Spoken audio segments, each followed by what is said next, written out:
That's, traditionally coaches think like now the sales skills part, but actually the sales skills part goes way back to when you meet the client. Because if you frame it poorly at the beginning, that carries through, right? And so it's like all about the positioning and the framing and the relationship you're building all the way through the entire process. And that goes all the way to when you meet the client or first connect with them. And that also goes back to your marketing too. Technically, marketing frames your sales process too. And your visibility, how you put yourself out there, how you talk about yourself, it's all part of the sales process. Yeah, so sales hesitations happen in offer calls. It's what coaches will relate to too, and that's what comes up in my mind too. It's like that offer call, but actually it's not just about the offer call. That's true. So It really isn't. great In point. fact, by the time you get to the offer, you've made 90% of the sale already. Hey, it's Daniel, and you are about to watch a clip from our free podcast, The Coach's Journey, where we help you navigate the surprisingly difficult path of building a coaching business by people who are actually doing it. And we go live, raw, and unedited every week in our free Facebook community. Welcome to another edition of the Coach's Journey podcast. I'm Daniel Fernandes, and I'm here with Faisal Ensaun. We are co-hosting this episode about how sales hesitations cost you clients. And it's not just how, it's like noticing those sales hesitations in you.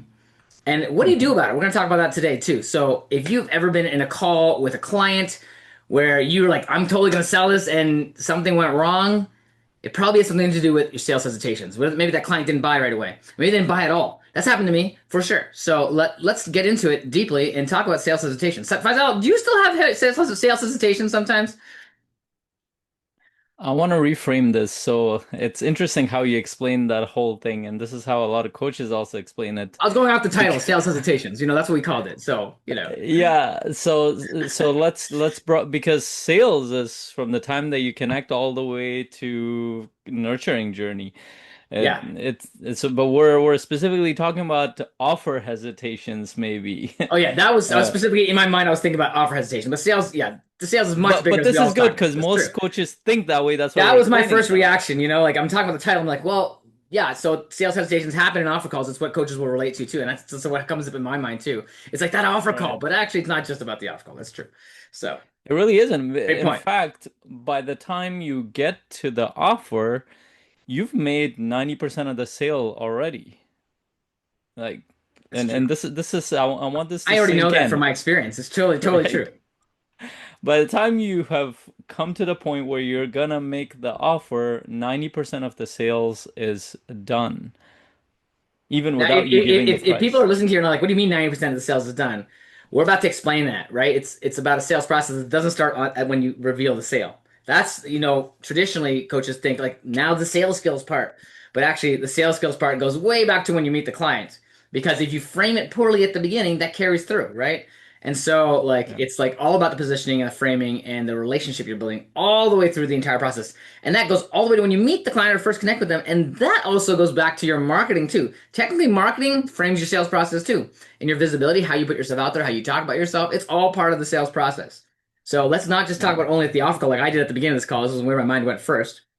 That is a part of it, but it's not most of it. Yes. And if you can reframe that, it sounds like a small thing, but it's actually huge because a lot of times we make the offer everything. It really isn't. That's just one piece. It's an important piece, but it's one piece because that's when they make logical decision to move forward. But before that, a lot of it is emotional in nature. And what I mean by that, and this is why in sales, For the there's a coach or common for the term. client, what do you mean emotional in nature? What are you talking about? So that's what I'm about to explain. So what I mean by the emotional side is most people think that the process of sales is logical in nature. They need to understand, oh, you're a great coach and you're going to support them and they're going to move forward and get the results they're looking for. It's not as logical as you might think it is. There's a logical part to it, but when I say emotional is for human beings, the first piece is they need to trust you. They need to connect with you. They need to feel aligned with you. If they don't feel that, it doesn't matter how good of a coach you are, and especially in the world of coaching, generally in sales, but especially in the world of high ticket coaching, if they don't connect with you, align with you, or trust you, they won't even open up, which means that you've already run into sales problems because the sessions are not open enough for you to dig deeper as a coach. Yeah, and I'm gonna go a step farther. If that person feels that you're selling them from the beginning, that you're here to make a sale, that you're here to enroll them, that can actually hurt your trust, right? It can hurt their trust of you. And so a lot of coaching offers are like, hey, try to close the client, is the Yeah. frame. And that's actually a really poor frame, because if you're trying to close the client, like in that, is that your primary frame, then you miss something, which is the trust. And if you are actually out for the client's own benefit and good, that's a very different frame. Like it's not about you. I used to say as a coach, and I still say that sometimes. It's not about you. And in the sales process, the more you make it about you, the less they trust you. Yeah. And that can come out in subtle ways. It's not obvious. Like if you find yourself thinking, I've stumbled with this at times. It's like I'm thinking, oh, this person could buy a $10,000, $20,000 package. What? Then my brain starts going off in its own direction, and now it's about me. And they know that the connection's been lost. So I have to actually consciously throw those thoughts away when I'm in the sales process with them at every point in time, not just in the offer, but across the board. I have to stop thinking about that. I have to like not make it be about that. Now, it doesn't mean that the process you have doesn't create sales, because if it didn't, it wouldn't work. You wouldn't be Yeah. sustainably able to do that, but it has to be part of the process, not the main focus. Yes. And so much of what you shared is around the process of the client trusting you, even if you have thoughts going on in the background. Yeah, you can have You thoughts. It's wouldn't okay. realize, it was Alex Hermosi said this, which I agree with him completely, that human beings are natural born psychologists, not in the sense that they can communicate theories and hypotheses and they can predict behavior consciously, but more, we've evolved as human beings to detect deceptive patterns. We've evolved to detect alarms in people's facial expressions and their tonality and all kinds of things. So we even if we cannot articulate what it is, what we'll register as something is off Feel it. about this. Yeah, yeah. Now, you might ignore that. People do that all the time in relationships or in the process if you're pulled by some necessity. But almost everybody, and just when I'm working with my couples clients, whenever they're going through a challenging part of their relationship or they're going through divorce or whatever it might be, if I take them back to the beginning of the relationship, they can almost pinpoint to the exact accuracy of what was off about the relationship. But when they were in it, they completely ignored the signals. Oh yeah, yeah. Like every relationship I've ever had. Right. And every business partner, same exact thing. And when I Yes, ask business that's right. partners who run into challenges, when they go back, I'm like, so how did you do the due diligence process? Well, this person had a lot of credibility. They were known this. That. I'm like, so when you were sitting with that person, how aligned did you feel? There's a part of him knew Wait, that due they're not. diligence? Yeah. Yeah. This really messes with real estate investors because they spend a lot of time talking about due diligence of the deal, of the property, or whatever. I'm like, how much time did you spend on the due diligence? What do you mean? Well, I knew this person. He had the skill set, he had the network, he had the capital. Like, okay, great. Did you take into account that you're going to be working with this person for the next probably about a decade on this long-term deal? Did you do the due diligence on this person? Now, the good ones, they actually do it. They will run background checks. They will do criminal history. That's on the logical side. But they will actually go spend time with them personally and understand their world, their Oh long-term, yeah. short-term picture. Yeah, if today, as opposed to 15 years ago, when somebody asks me to borrow money or to invest with them, there's a lot longer process. If I don't know them, it's going to take a long time before I say yes. And by necessity, you have to build trust over time. You have to build trust over Yeah. time. And just looking at I used to be like, oh, this is a huge opportunity, and never factored in the human element and the Yeah. alignment and the connection and the trust that was not yet earned. It's the same thing in Yeah. coaching. It's like, have you earned your trust with this person? And that starts from the moment they hear about you also. Yes, and we're talking about the most unpredictable element of every deal is the human element, and Yeah, and it's not just in deals and in sales and business. Think about employees in a company. Biggest expense, most unpredictable pattern, and takes a lot of work to make an employee worth it for an organization. And this is why we have long interview processes. This is why on both sides, it's not even on the employee side. It's like, oh, am I aligned with this company? Think about it that way. And you've probably gone through that process of, well, I mean, and also think about going into to university or college. Like if you were smart about it, you would have done a bit of digging into, do I feel aligned with their culture, their environment I'm about to go into, the people that the professors, the students, like there's a huge process around that. But we forget often because now we're on the other side. It's very easy for human beings to forget how vulnerable the client is on the other side. They're about to part with their hard-earned money, one, financial commitment, time, energy, and they're a human being on average. If somebody's investing in coaching, they're I would say most of my clients have been 30 plus, which means that they've gone, and on average, it's actually 40 plus, which means they have gone through fairly long life of all kinds of experiences. And I can almost bet they've been hurt or they've been pushed out of a deal Yeah. or they've been screwed by another human being. So they're watching out. Their mind is watching out, even if it's not conscious. It's like, what is this person here to do? And they're looking for one sign or two signs. Yeah. Yeah. Yeah, that's right. Like even like sometimes imposter syndrome can get in your way too. Like if you don't actually like fully believe, they can detect that, right? Like you said, they're psychologists. I think they're like detectors, they're psychology detectors, right? Is like kind of what you're getting at. It's like everybody has this fine-tuned sense of like, is this person in front of me is somebody that I want to trust and get into a relationship with? And there's like those red flags. And so in the process, if you feel like you're an imposter, if you let that take over your thoughts, if you let your thoughts become of your sale, if you let your thoughts run away and make you doubt yourself, if you can't stay focused on the client's needs and the client's goals, and the client's experience with you, if you can't stay focused there, those red flags are going to start going up. And it's not going to say it's going to Yeah. destroy the deal. It might, but it might, it might like take a lot longer. It might not happen at all as a result. I've definitely, still at this stage, I've been doing this for 10 years plus, and I still sometimes mess it up. Honestly, I do. We And all do. that's okay. What's that, Yeah. Faisal?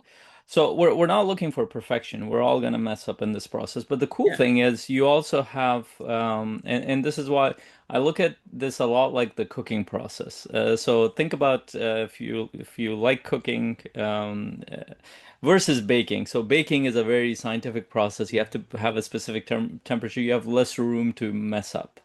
Most But of the the time, it's cooking true. process, if you're cooking, if I'm making anything from rice to curry to sandwich, whatever, you have a lot of room to mess around as long as you have a long enough process and you have the materials in there to do it. And sales process is very similar. You have a lot of room to kind of navigate. You will mess up almost certainly pretty much in every process in some way. There will Yeah, not I be don't a think I've ever done a perfect sales process ever. it doesn't exist. Yeah. Even if the client is fully ready after the first call, it's likely not because your process was great. It's very likely because they're very aligned and they have a high need. And you might think in that moment, well, I'm great. Well, try replicating that next time. And you will know that it's not. So Yeah. then what does it come down to? It comes so in the good news is that you have a lot of room to navigate in there, but the most important piece of it is that sales hesitation doesn't always come at the offer part. You might struggle with money and all kinds of stuff. Fine, that's one element of it. But from the time that you connect, people are kind of reading you and observing you in all multiple levels. And they're looking for their part of their mind is looking for, is this person a threat? Is this person gonna do something that might harm them or their future? Or is this person really there to support them? Is this person really the kind of person who's saying what they're gonna do or not? Because think about it, even in the world of sales, even if you put aside personal challenges that people have had with people, think about businesses that have not delivered fully. Every person has bought enough, whether it's in real estate or cars or whatever. This is why partly coaches hesitate in this area because it's like I've dealt with some really bad salespeople, and I don't want to be like that. So that kind of holds them back because they don't want to be like that. But that should actually push you to be You don't better. have to be like that. You don't have, that's not the only way to be. Yeah. And they kind of boil the whole sales world to that because they've had some people sell in that way. Uh, and so let's go towards how do we want to remove sales hesitation? Well, the simplest way is to be as open and vulnerable as possible. That's where you can navigate a lot. Because you want to put all your cards on the table and you want to show them how you want to support them. There are no areas of, oh, I'm just giving you a little bit and then you're going to get a little bit later. And you might ask, well, how would that work if I want to offer a longer package? I never hesitate. I'm like, if I have 2 sessions with this person, I'm going all in. I the reason why I know that works is because it's rare that somebody has gotten everything in those 2 sessions. Very rare. Yeah.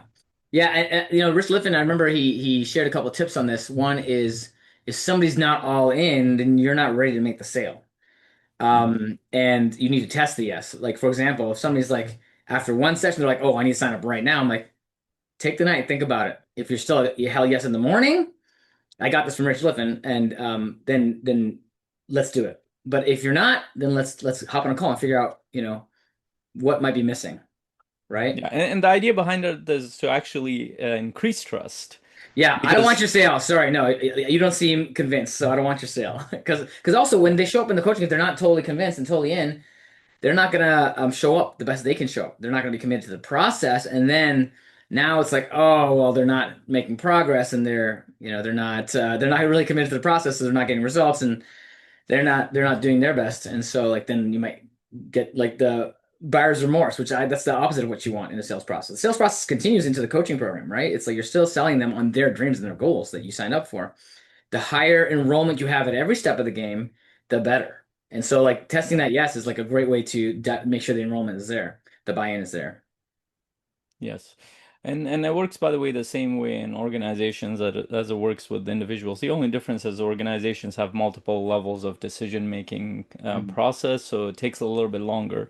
But and then I've had the same exact experiences on both sides. I would have a client come in, and many times in the past 3 years, they've actually talked to other coaches too. And that's a very interesting phenomenon that's very new for me, at least, where clients are actually talking to other coaches and they're assessing different coaches, and they would go through my sales process versus another person's. And I don't know what level of coaching that person has, but they definitely saw value in the other person's coaching process. But one of the main reasons why they would sign up with me often, from what I've seen, is because from what they've told me, because I always ask when they onboard in my program, why did they sign up? Even if they don't, I'll ask them that question. Why didn't they? What value did they get in the other program that they didn't get from me? That's something I look for.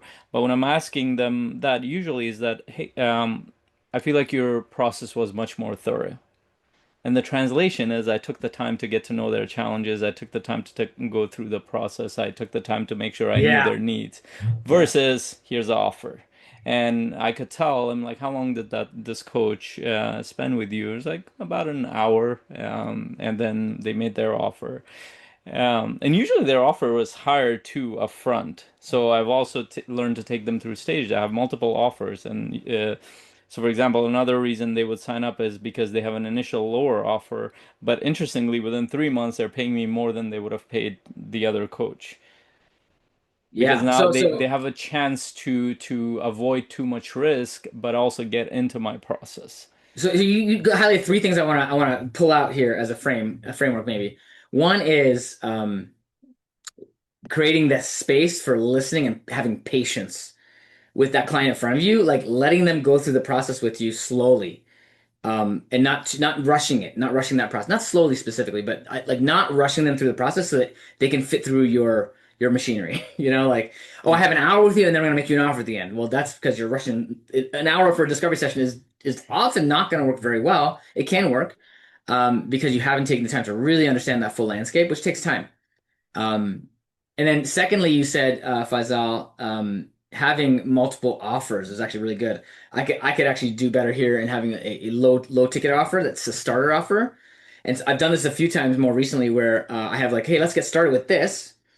And then you can upgrade to the other one without paying the full price on that one because we made a commitment in this offer. Like you get to deduct this off the cost of the program for the upgrade. Normally it would be like a higher price that you set for the year, but like if you sign up for like 4 months and you're like, okay, I want to go within the first 3 months, you can decide to apply that to the next level up package, right? So you can upgrade them. So having a starter offer at a little bit higher price per session or whatever it is for you and internally, but like it's a less of a risk for them to take. It's also an easier sale for you as a coach. Like that takes away some of that hesitation. It's like, oh, gonna make a huge offer for them, but maybe they don't need a huge offer just yet. Maybe the trust needs to be built more. They're not quite ready to take that leap.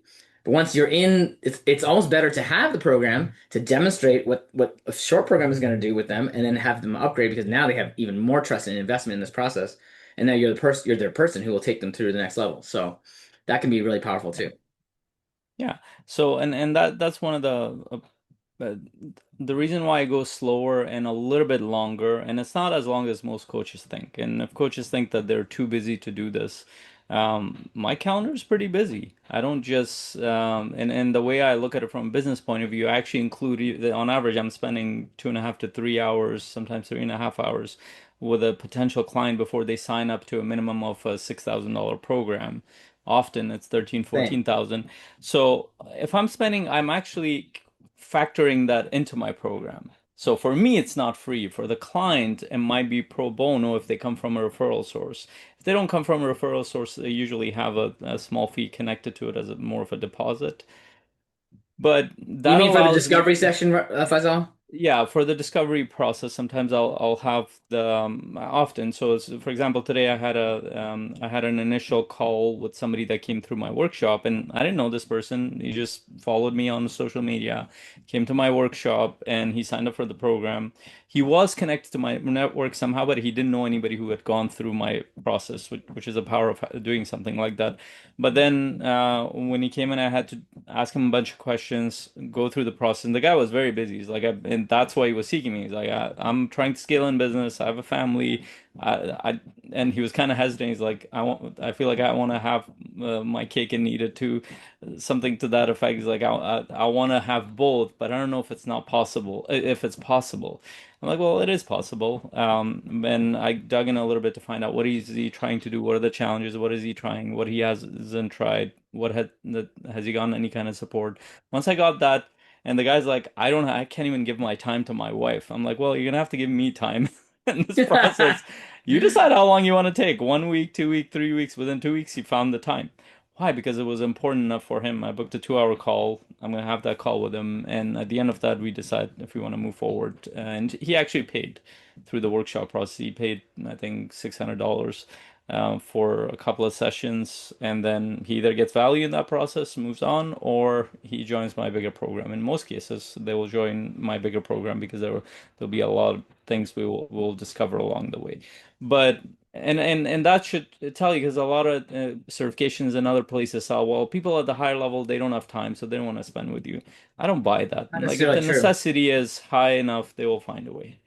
I mean, I'm doing a whole day event for a company where their executive team is running around. I have no time. So how are they taking out a whole day for the whole director and executive level to come in?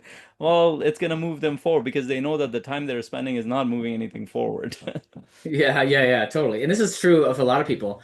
We get so busy that we're not taking the time out. And taking the time out is hard because, like, what do you do at that time? Like, you just do a journal, but when you have an expert person in front of you to help you with that, figure it out, to like figure out your life, figure out your priorities, figure out where to spend time, figure out the strategy, whatever the piece to figure out is. And that changes week to week sometimes. It makes a huge difference. Yeah, So I would say like going back to the sales hesitation question is like the things that coaches hesitate for have a lot to do with like emotional reasons. Like maybe your process is not particularly supporting it, but let's say your process is great. You might still have and your process meaning when you meet somebody all the way through to when you make an offer and then they buy the coaching. That process could be fine, but you might also be showing up a certain way with your emotional reality. Like you might be worried about rejection. That might be something going on inside. You might be like, you might be pushy. You might be not pushy at all, but you might be like having anxiety about seeming pushy. You could seem like maybe you're a little bit needy. Maybe you're worried about money. Maybe you're desperate for this client. Clients can feel it. If the client senses neediness, that's going to be a very, very powerful headwind against a sale. You might be worried about like this person has a relationship with you. You might be worried about damaging the relationship. And that's why, you don't expect or force somebody to come to an offer to come to you invite them. You say, "Hey, we have this opportunity to take our relationship to another level." You can do that. It's not it doesn't have to damage the relationship, but I've definitely even in the last year done a poor job of that at times. So it's like, you have to be in a good centered place for yourself to be able to run your process. And if you're worried about things all the time, it's not going to allow you to be like fully in flow with your client. You might be worried about whether you are the best option for them. You might be worried if you're good enough. You might be worried about, you might be people pleasing. You might be trying to people please them. And most of the time in coaching, that doesn't actually serve the client. So one of the things I like to tell clients at the beginning of the discovery session is like, hey, today I'm not here to like have small talk. I'm not here to please you and tell you what you want to hear. I'm here to serve you. And that sometimes looks like challenging you. And I'm setting the frame as part of the discovery session. It's part of the sales process, right? Just how they think about the discovery session. And so like if any of those things are coming up, you gotta think about your own emotional intelligence and control for yourself. How can you release those thoughts and get back to who's in front of you? Can you be that present? And that's not, it sounds sounds so simple, but it's not. Yeah, and I mean all those things that you described, I mean it should tell you what level of awareness it takes to walk people through a sales process. This is why it is a leadership process. It is, you can call it whatever you want, coaching, leadership, sales, but it will test you to your limits because you will hesitate. It's not a matter of if, a matter of when at a conscious or subconscious level. You might have a lack of confidence. You might have all kinds of thoughts or emotions or hesitations. It will show up in the call. And the cool thing is, you can have all of that and still sell better than the next person who's sitting there in the background trying to work through all of that stuff Mhm. and from a mindset point of view or something like that. And You I've mean seen you don't this have to over and perfect over. your emotions to be able to get them out of the way?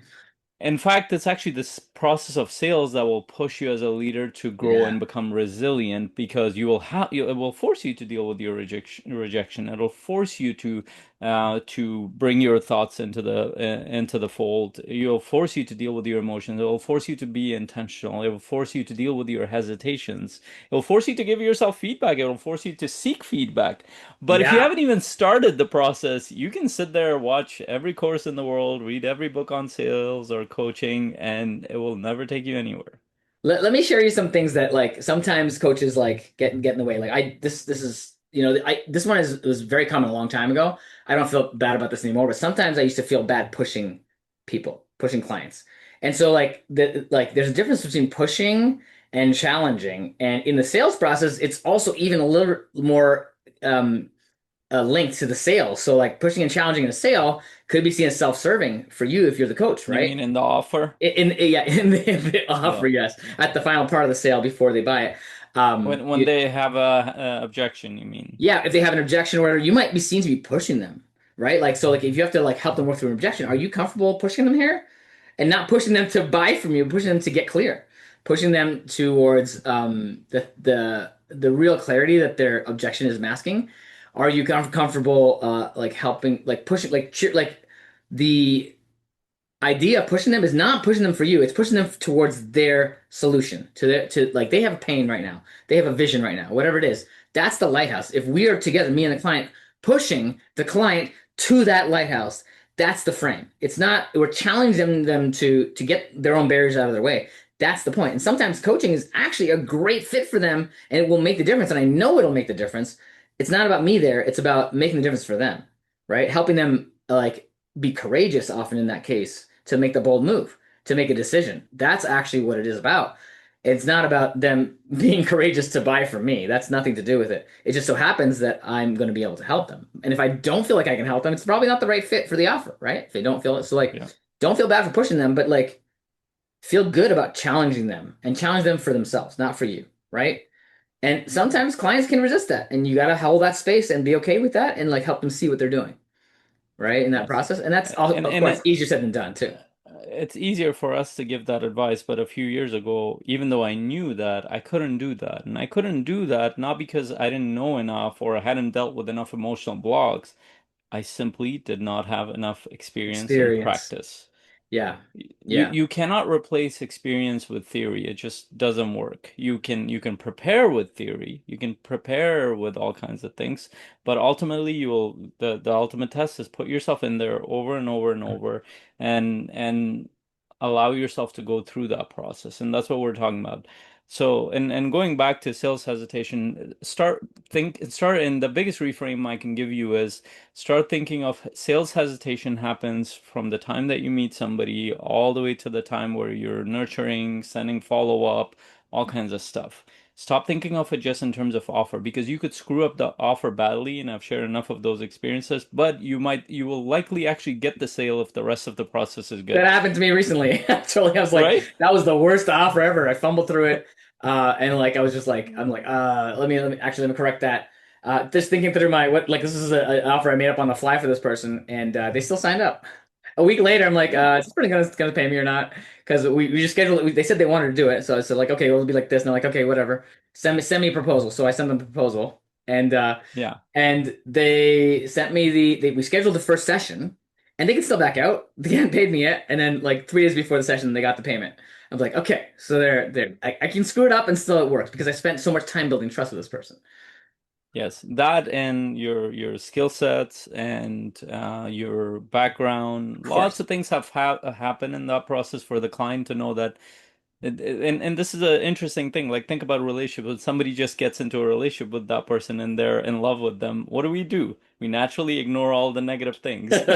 Why? Because we really think that that person brings something of value in our life, and it's not that different. Uh, uh, yes, we're making the client fall in love with you, Yeah, no, but that's true. Like you got to fall in love with your clients in that way too. Like you see like the positive and the potential, right? And you don't let those like the hesitations that they have or the negatives come in the way. Those are just like speed bumps along the way, right? How can we leverage those? And like you love a client so much that you really believe in their future and their potential and their ability to yeah, overcome this. And sometimes nobody in their life, including them, does that for them. So yeah. you might be the only person. I've had clients in tears because I've given them a bunch of sessions, I've supported them. They're hesitating to move forward. I didn't push them. I just paused in there, and the client looks at me, and I could see tears. He's saying, "I don't know why you believe in me so much." Oh, And yeah. and I could tell like how much of an impact that had on that person. A lot of people feel that. And essentially, your job as a coach is to believe in their potential and help them go there at the highest level. They might not even believe in it. And that's what allowed him. Yeah. He's like, I need to make a decision here. It's like nobody else has actually treated me that way. And if you really look back at your path of growth, there's somebody that believed in you to a high degree. Oh, And yeah. that allowed you to move forward. And Just that's what we're every doing now and then it essentially. happens, right? Like we don't have that litany of people who always believed in us in most people's Yeah. lives. So Yeah, and that's really and true. we don't realize how much we need that, especially from a growth point of view. If you've gotten it, you might see the value in it, but even we can kind of forget the value of it because we take it for granted because we've had it. Yeah. Imagine you've never had that. Imagine that you never got to grow at the level Hmm. that you have because nobody believed in you, nobody supported you, something Yeah. like that. Yeah, my Um, first mentor at work, I tell him all the time, like, hey, that one conversation you had changed my life. He's like, I kind of remember that conversation, but I don't remember it going the way you remember. Like, I right. remember it very, very well. It's Yeah. like I don't remember it having that much gravity. I'm like, oh yeah, it did. So, Yeah. Well, but it's a good thing you told them. yeah, no, I told him, and now, and later down the road, it's been 12 years. It completely altered the course of my life, right? And so, like, that is like one of those people sometimes who like give you that belief, and they like he believed in me enough to tell me what I was doing wrong and that he was going to help me. That's really what coaching is Yeah. about, right? Like, I'm going to help you. And the thing you said, Faisal, is like, why do you believe in me this much from the client? The challenge, the reason they might not be signing up, is they don't believe in themselves enough to sign up, right? Yeah. Like they might not Yeah. have that belief yet, and that's why you're kind of a substitute or a body double for that belief for them, where you can Yeah. bring that belief to the conversation, and as you believe every session with them, they start to believe themselves, Yeah. and that sometimes takes time. And that's where the confidence piece comes in. Part of the confidence will get developed when you build enough experience and practice. But if you want to have confidence in your clients to grow. That will help you a lot because that gets you out of your head as like, hey, is this person open to growth and can I push him towards that growth? I will learn the skill sets along the way. And it takes me back to one of my first interviews out of university, out of college when I went there. I remember when I said I got hired. I didn't know why. I still remember that moment. I was like, just give me one opportunity. You will never regret this. I wasn't probably the right candidate. I had no experience whatsoever, but the manager saw something in me and it was through a recruiting company too. I remember I driving back, I hope I got that job. And I called actually the recruiter called me within like 10 minutes. She's like, "Oh, you got the job." I'm like, "I did?" Like, because I was shocked.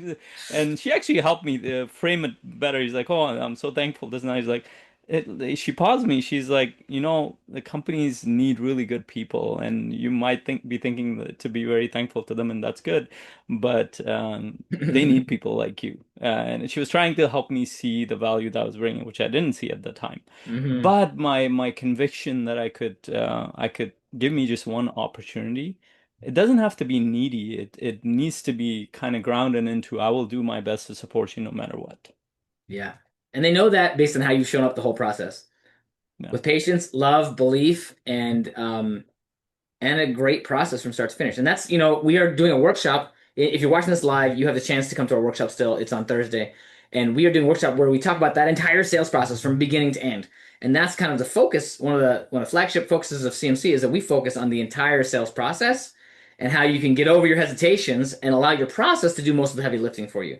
Because those hesitations, they come up all the time. But if you have the confidence that it doesn't matter how much you hesitate emotionally inside, because you have a process and you know what to do, you can actually like diffuse that hesitation and know, I'm just going to follow my process, do the thing I'm supposed to do, and like get into that practice. It'll allow you to do more of it and get better at it faster and convert clients better. Like, how do you take people from when you meet them all the way through to them buying from you? Do you know what that process looks like for you? And if you don't, you need to come to this workshop where we run through that whole process for you, and we'll take hot seats and we'll do a lot of like working with the folks on the line to help people learn and be able to apply that. I think Yeah. it's going to be a powerful workshop for anybody who doesn't really know the sales process for coaching or thinks they do and they're not having success. Yes, and the way you know that is if you've kind of been certified, you've gone out there and you can't get clients, or you've gotten clients, you get two, three, four, five, six clients, but then you stop getting clients. That means that, and it's a lot like a recipe. That means you don't understand your own recipe. And what we're actually sharing is a recipe for you to be successful. Now, you might not be able to create the best dish, but whatever version of dish you create, somebody will like it. And you can keep getting better at the process. You can troubleshoot each piece of that process once you Yeah. understand it. It's like a cheat code that I wish I knew in the beginning. Even despite my inadequacies, imperfections, and all the things that I went through, I was able to kind of move forward and serve clients. And that was the biggest breakthrough. I didn't need to keep going back to, I need to figure out this money challenge or this other mindset challenge or my hesitation or lack of confidence. Nothing wrong with that stuff. But if you don't have a process, you could deal with all those and you'd still struggle to move forward because you don't understand what the recipe is for you to get clients. Yeah. Yeah. And is it repeatable? Can you do it again? Yes. Very important too. So anyhow, uh, with that, go to cmc.coach/workshop to be able to register for that workshop. And if you can go to cmc.coach anytime and join our free community where we offer a lot of support in our free community. And you don't even have to pay for anything. You can just be part of a community of coaches who really care about their growth and development, their mastery of the sales process, and they're actively building their business. So one of the requirements we have for our community is that everybody's actively working on building up their business as a coach. And coaching is actually a field that's taken off. It's continuing to accelerate, which is crazy to me. That it's becoming so understood and so valuable to people that it's like a huge industry compared to what it used to be. So that's Yeah, exciting. So for if, sure. if coaching is your passion and you want to make it your career path, then come join us at the workshop. And we will see you this Thursday. Yes, and if you're listening to this on YouTube afterwards, because this is going live to our group, definitely go to cmc.coach, join our free community, and we deliver a lot of value, including these podcasts. We go live every week to support you. We answer any questions, and we have ongoing workshops that happen, so you find out about them ahead. So definitely join our free community, and you will get to meet other amazing coaches as well in that process. Looking forward to seeing you on the other side. Hope you have an incredible day. See you later. Bye.